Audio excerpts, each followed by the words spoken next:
I want to talk about my favorite books of 2025. So these are my top books from each month. There should be 12 here because I own them all, but I couldn't find them in these piles. They are triple stacked, and I was just like, you know what? This is enough. Anyways, okay, let's go through them. So we have Invert. Sounds Like Love by Ashley Poston. This book made me feel so many feelings. Absolutely beautiful book. Only one I read by her, but I do own the rest of her backlog, and I would like to read them all this year.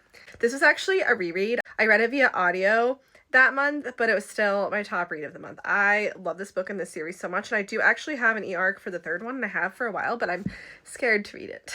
Good Spirits. I read this months before it came out because I was lucky enough to get an e-arc. I dropped everything to read it, and it is my favorite BK Borison book ever.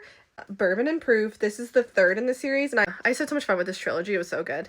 Can't recommend it enough, and I'm excited. This is the indie copy, and they're getting trad pubbed with like pretty edges, and I will be buying all of them.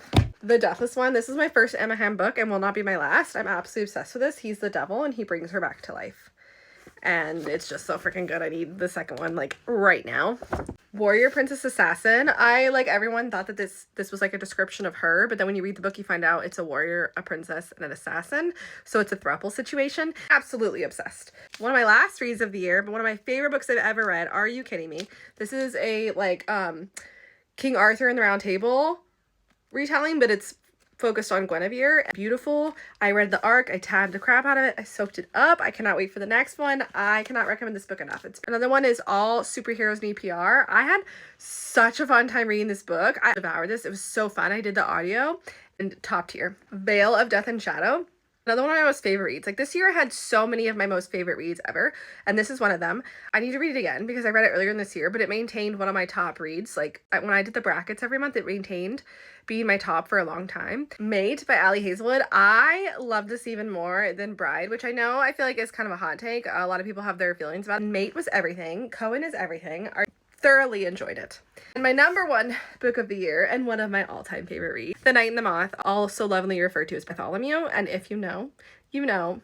I can't say enough good things about it. Rachel's writing is incredible, and the way that she brings such beauty and depth to her stories while also making you laugh and also bringing in like whimsy and joy, it's just so fun. It's perfect, and I love it, and it's my baby. I did read like 213 books, and so many of them were incredible. I have a feeling I'll be reading less this year as I try and finish my own book, but I really felt inspired by so many authors, and I'm just so lucky to be a reader, especially in today's times.